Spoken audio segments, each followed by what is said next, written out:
Okay, here we have a 4-branch radiant floor heating system or loop. This is one of 2 loops in the zone. So the front manifold is the supply, and of course the back manifold is the return. We've got a purge built in right there, and we've got foil faced insulation. The foil is facing up, obviously, and that's purported to reflect the heat from that hose that's emitted from the hose that's stapled up under the floor, under the subfloor, that is. And there's approximately a 3-inch air space between the subfloor and the insulation, the foil side of that. So we've done this whole area. This is under the homeowner's office, and it's a hardwood floor. So we've got both hydro air, as we can see with this ductwork, that we've now closed off. Here's our volume damper. That's in the closed position, actually. And so the rest of the house is heated by hydro air, in this case forced air with a hot water coil in the winter.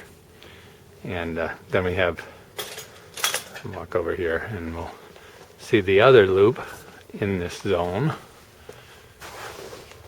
And there we have a 3-branch supply manifold, supply and return, with again the front manifold being the supply. And we can purge that guy from right there.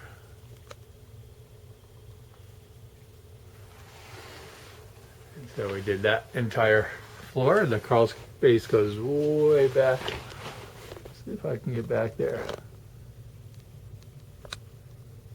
Yeah, so that's the back corner. And we did that entire floor. A lot of obstacles to get around. But now it's done, and this whole part of the house will heat very well.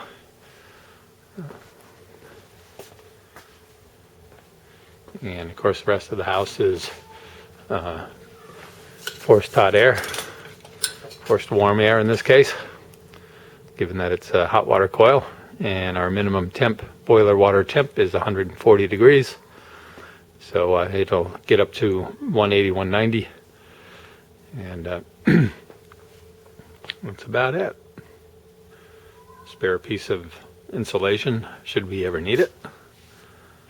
It's hard to get the foil faced stuff. That's a special order.